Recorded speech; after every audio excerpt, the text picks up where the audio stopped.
Chapter 7, in which Simon outdoes himself and finds an extraordinary new pet. From the Spiderwick Chronicles, Book 2, The Seeing Stone.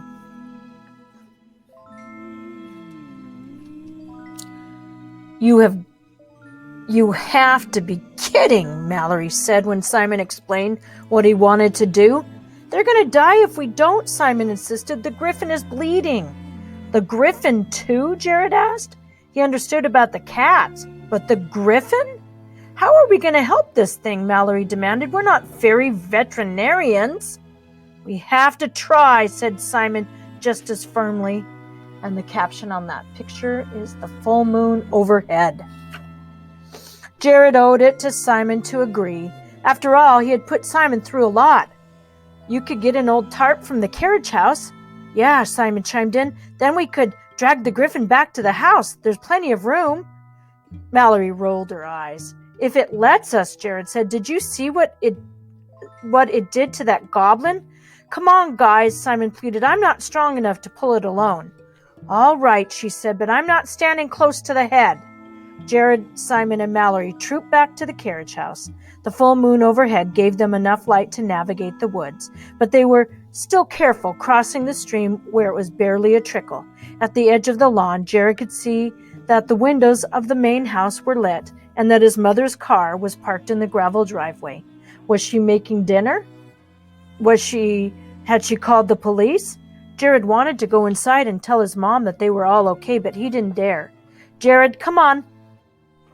Simon had opened the door to the carriage house, and Mallory was pulling the tarp from the old car.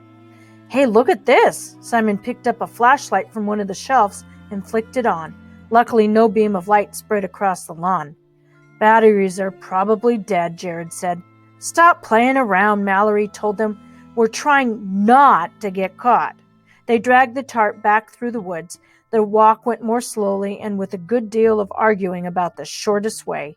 Jared couldn't keep from jumping at distant night noises. Even the croaking of frogs sounded ominous. He couldn't help wonder what else there was hidden in the dark. Maybe something worse than goblins or trolls. He shook his head and reminded himself that no one could possibly be that unlucky in one day. When they finally found the goblin camp again, Jared was surprised to see Hogsqueal sitting by the fire. There he is, his little mouse. He was licking bones and burping contentedly when they approached. I guess you're okay, Jared said. Is that any way to talk to someone who saved your prawn-headed hide? Jared started to protest. They'd almost gotten killed over the stupid goblin, but Mallory grabbed his arm. Help Simon with the animals, she said. I'll watch the goblin. I'm not a goblin, Hogsqueal said. I'm a hobgoblin. Whatever, said Mallory, sitting on a rock. Simon and Jared climbed the trees, letting out the animals in the cages.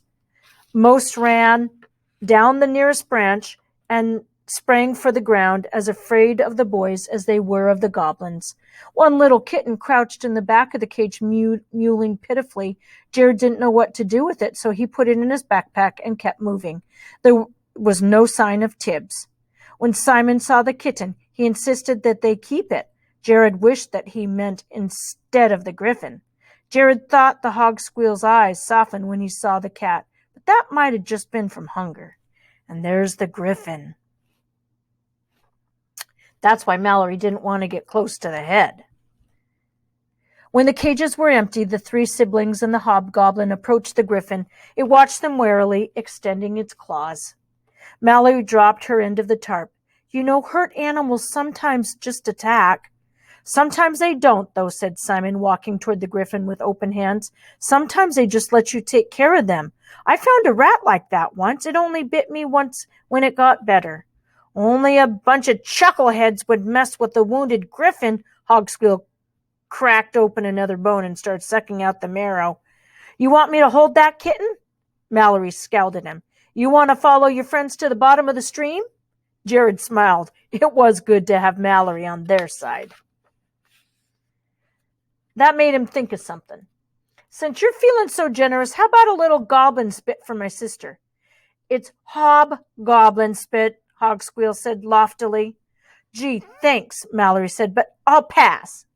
No, look, it gives you the sight, and that even makes sense, Jared said. I mean, if fairy bathwater works, then this should too.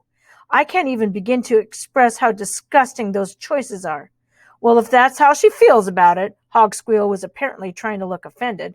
Jared didn't think he was succeeding at it too well because he was licking a bone at the same time. Mal, come on. You can't wear a stone strapped to your head all the time. Says you, she replied. Do you even know how long this spit is going to last? Jared hadn't really considered that. He looked at Hogsqueal. Till someone pokes out your eyes, the fairy said. Well, then great, Jared said, trying to get back some control of the conversation. Mallory sighed. Fine, fine. She knelt. He's going to give her some spit so she can see. And there's the picture of the griffin. And there they are. I'm not going to hurt you, is the caption. Fine, fine. She knelt down and removed the monocle. Hogsqueal spit with great relish. Looking up, Jared noticed that Simon had already gone over to the griffin. He was squatting down beside it and whispering. Hello, Griffin, Simon was saying in his most soothing voice. I'm not going to hurt you. We're just going to help you get better. Come on, be good. The griffin let out a whine like a kettle's whistle. Simon stroked its feathers lightly. Go ahead and spread out the tarp, Simon whispered. The griffin raised itself slightly, opening its beak, but Simon petting seemed to relax it. It put its head back down on the asphalt. Then, unrolling the tarp behind it, Simon knelt by its head, talking softly with cooing words. The griffin appeared to be listening, ruffling its feathers as though Simon's whispers might tickle. Mallory crept up to one side of it and gently took hold of its front paws, and Jared took hold on the back.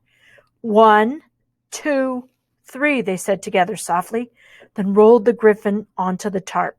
It squawked and flailed its legs, but by that time it was on the canvas. Then they lifted as much as they could and began the arduous process of dragging the griffin to the carriage house. It was lighter than Jared expected.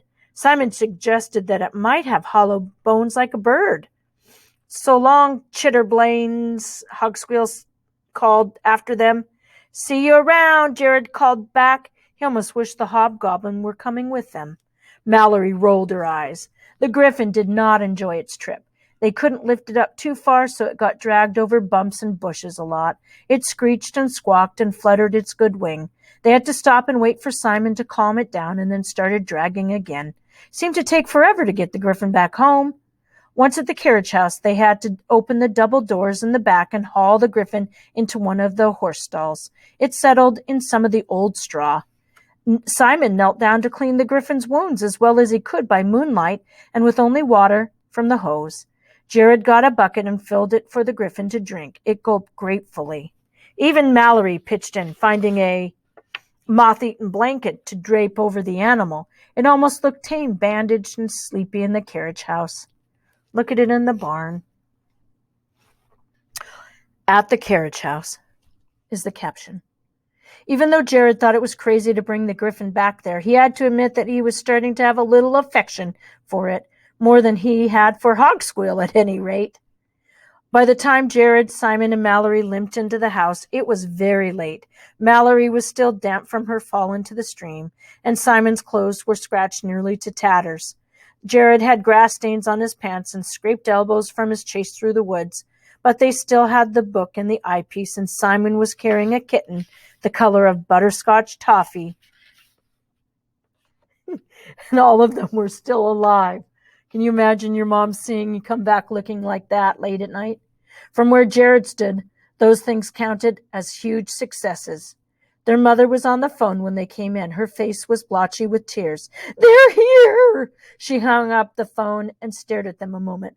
Where were you? It's 1 o'clock in the morning. She pointed her finger at Mallory. How could you be so irresponsible? Mallory looked over at Jared. Simon on his other side looked at him too and clutched the cat to his chest. It suddenly occurred to Jared that they were waiting for him to come up with an excuse. There was a cat in a tree, Jared started. Simon gave him an encouraging smile. That cat. Jared indicated the kitten in Simon's arms. And you see, Simon climbed up the tree, but the kitten got scared. It climbed up even farther, and Simon got stuck, and I ran back and got Mallory. And I tried to climb after him, Mallory offered. Right, Jared said. She climbed after him, and then the cat jumped into another tree, and Simon climbed after it. The branch broke, and he fell into a stream. But his clothes aren't wet, their mother said, scowling. Jared means that I fell into the stream, Mallory said. And my shoe fell in the stream, said Simon. Yeah, Jared said. Then Simon caught the cat, and then we had to get them out of the tree without getting him clawed up. It took a while, said Simon. Their mother gave Jared a strange look, but she didn't yell. You three are grounded for the rest of the month. No playing outside and no more excuses. Jared opened his mouth to argue, but he couldn't think of a single thing to say. As the three of them trooped up the stairs, Jared said, I'm sorry. I guess that was a pretty pathetic excuse. Mallory shook her head. There wasn't much you could say. You couldn't explain what really happened. Where did the goblins come from? Jared asked. We never even found out what they wanted. The guide, Simon said. That's what I started to tell you before. They thought I had it. But how? How could they know that we found it? You don't think that Thimbletack would have told them, do you? Mallory asked. Jared shook his head. He didn't want us to mess with the book in the first place. Mallory sighed. Then how? What if someone was watching the house, waiting for us to find the book? Someone or something, Simon added worriedly. But why? Jared asked a little louder than he intended. What's so important about the book? I mean, could those goblins even read? Simon shrugged. They really didn't say why, they just wanted it. Thimbletack was right. Jared opened the door to the room he shared with his twin. Simon's bed was neatly made, the sheets pulled back and the pillows plumped. But Jared's bed was ruined. The mattress hung from the frame, strewn with feathers and stuffing. The sheets had been ripped to ribbons. Thimbletack! I told you, said Mallory. You should never have grabbed the stone. End of Book 2. And that is the end of our second book in the series, the Spiderwick Chronicles.